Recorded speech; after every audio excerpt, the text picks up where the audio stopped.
Lesson 3 of Unit 6, getting into the Cold War happenings. And you're going to notice I'm going to go a little bit deeper in Richard Nixon's presidency here. Because if you don't know who Richard Nixon was, people are basically split on how his presidency was. Talking about, was he a good president? Was he a bad president? And I'm going to kind of put you in that position as we go. So, as always, this is going to create a new challenge, but it's going to be a domestic challenge. It's going to be something that's going to happen here within our borders post World War II. And as always, there's causes and effects with everything in American history. What are we going to talk about specifically today? It's going to be something called Watergate. And you're going to notice that this challenge is going to basically embarrass us in the world. So, Richard Nixon, that we've talked about so far, he was vice president under Eisenhower. When you talk about him losing to the election of the JFK in 1960 and how the Bay of Pigs plan was supposed to be his baby and it wasn't.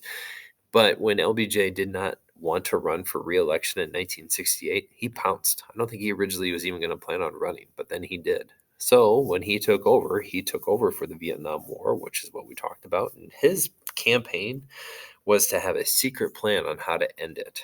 And it was a complete lie. And he didn't have one.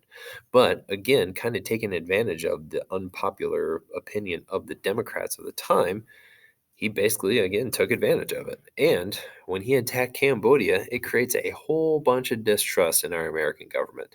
And you're going to notice he's going to build on that as well. So, things that he had a hand in during his presidency is going to basically allow Japan to become a world economic power. So, this was not just under his presidency, but it kind of met its top during the time. So, one thing I didn't talk about is that after we bombed Japan with Hiroshima and Nagasaki, we actually assumed them and took them over as our little brother. We decided to be their military force. And there is a standing, basically, U.S. occupancy on that island up until this point.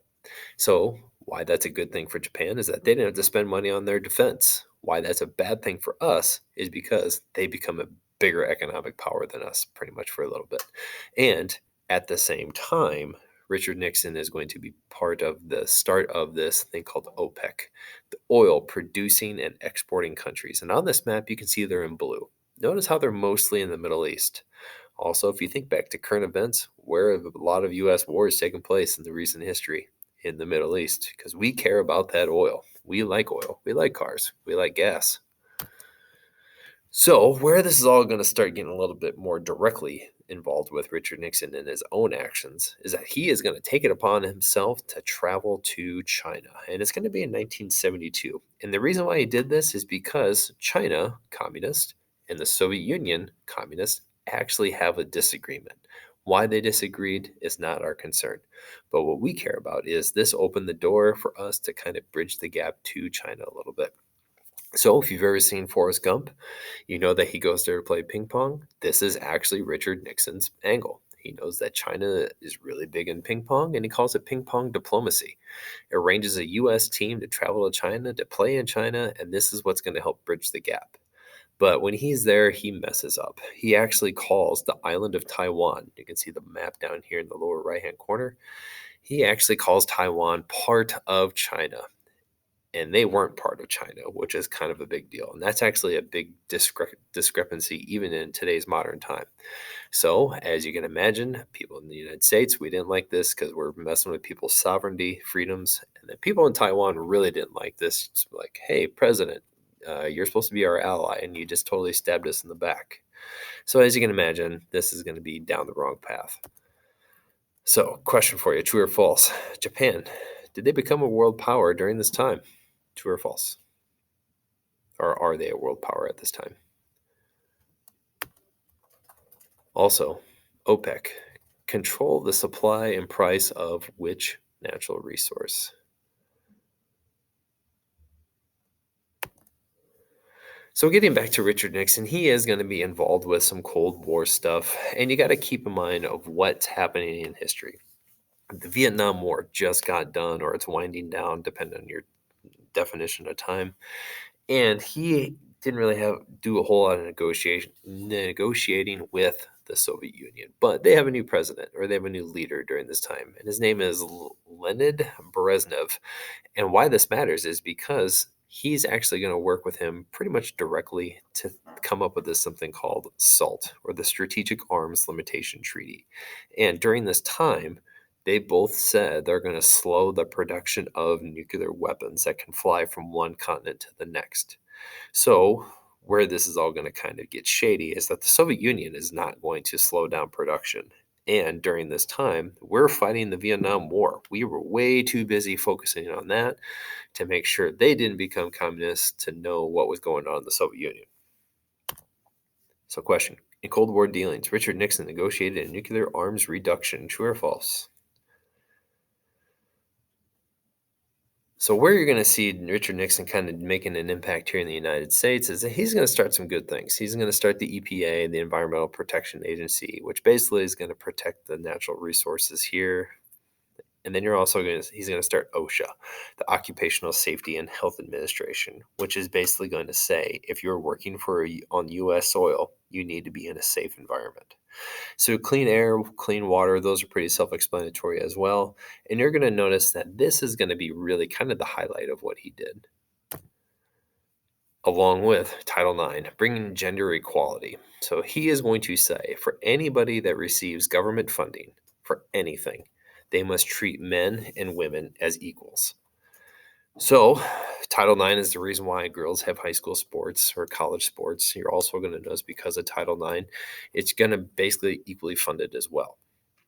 So when you get into other things that he did, he listened to some of the American people and the college protesters and such, the ones that are being drafted into war, but they couldn't vote for the U.S. president. He had a hand in lowering the voting age down to 18. So this is actually the 26th Amendment. So he was really riding a really good wave going into re-election of 1972, working with China, all these domestic policies he had a hand in. But then it all comes crashing down. He is actually going to be involved in one of the biggest government scandals in recent history, and it's going to be called Watergate. So where this all starts is that you need to know that he is a super duper paranoid dude. And there's going to be a hotel in Washington, D.C. called the Watergate, where the Democratic National Committee is actually going to have their main office.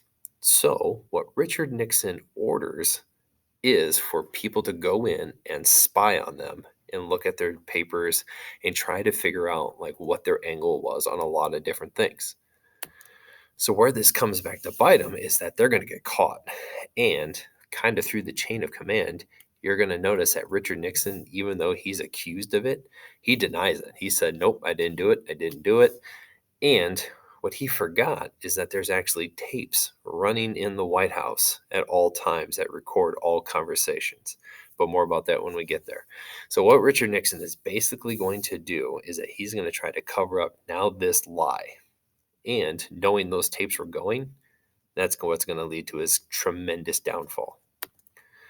And it also did not help during the time that he is going to start firing all these people that are going to accuse him of all these wrongdoings. And at the same time, his vice president, Spiro Agnew, is actually going to be arrested, tried, and convicted as a criminal for tax evasion.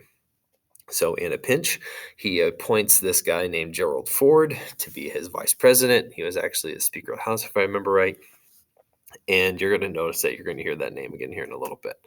So with all these firings, all these arrests, you're going to notice that kind of in the background, I guess you would say, is that the Supreme Court is finally going to force Richard Nixon to turn these tapes over, but they disappear.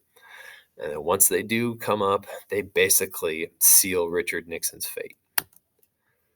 So what's going to happen is that Richard Nixon is going to be accused of conspiracy. He's going to be accused of basically spying, and he knows that he is on the path to be impeached because the Congress of the time was controlled by the Democratic Party, which is the opposite political party of what he is. He knew he did not stand a chance, so he actually resigned. And if you want a good laugh, stop this video right now and Google Richard Nixon's resignation letter. So, with him stepping away from the presidency, the power then gets turned over to his Vice President Gerald Ford, which is now an interesting piece of trivia. Gerald Ford is the only U.S. president to become president without winning an election. But in this time, remembering that Richard Nixon basically threw him a huge solid and made him the vice president, he's going to pardon Richard Nixon of any crime that he committed. So he has this power as the president. But unfortunately, as soon as he did that, all public opinion of him basically crumbled right away. So, question for you: after Watergate, how was Richard Nixon removed from office?